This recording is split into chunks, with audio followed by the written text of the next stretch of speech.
Welcome everybody, I'm Alice Quinn.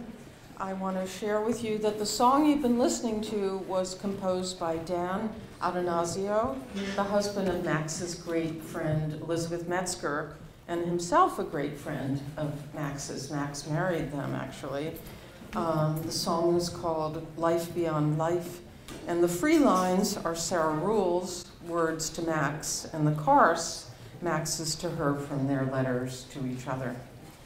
On this staggering day, it's strengthening, I think, to invoke Max Ritvo and his valor in the face of so many years of intense suffering and uncertainty. I highly recommend a public letter Max wrote to the author of an article that worried him and entitled From One White Guy to Another, an open letter about our privileges. It was published on the Huffington Post blog and included these thoughts. The best thing we have as human beings is empathy. If there is one truly apolitical act, even if we can't rely on God or love to carry over meaning from culture to culture and race to race and person to person, it might be to empathize. I urge you to stretch your empathy to its absolute limit. Spend time, lots of time, asking questions to people with whom you disagree. My illness has offered me the perspective of what it means to not be privileged in certain capacities at certain times. That insight has been a great gift, the only gift associated with the experience and riven from the pain I've had to endure. And I hope to share it with you. So at the start of this tribute to Max, let's dedicate our hearts to the kind of resolution, hope, and high road that sustained him, along with the huge support of those dearest to him for all the time that he had on earth with us. Wishes aren't afraid to take on their own color in life, Max wrote in his poem, Dawn of Man. One tremendous wish we all share tonight is that Max would be here, reading his poems from 4 Reincarnations, his glorious debut collection, festooned with the most extraordinary comment from fellow writers.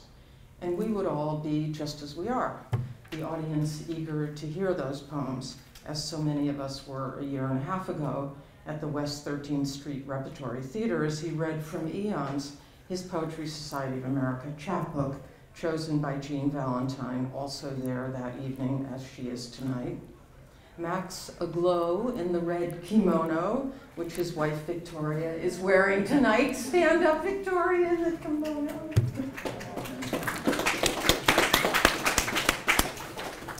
All of us enthralled with the moment, with his poems, and with so singular Max. It's impossible, actually, not to feel that Max is here.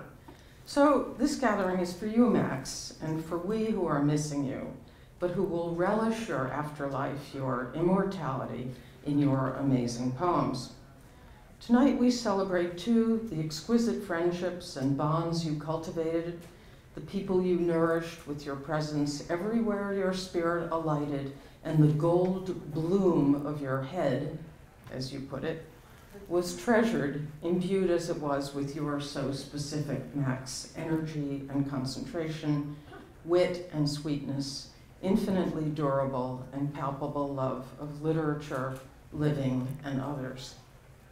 I want to thank especially Jen Banka and all at the Academy of American Poets, Tim Donnelly and Alan Ziegler and all at Columbia School of the Arts, and Daniel Slager, Jana Demkowitz, and all of Max's Milkweed family, as he described you, for partnering with us on this event. In Max's pages of acknowledgments in 4 Reincarnations, he refers to many of those who are taking part tonight in the most moving terms.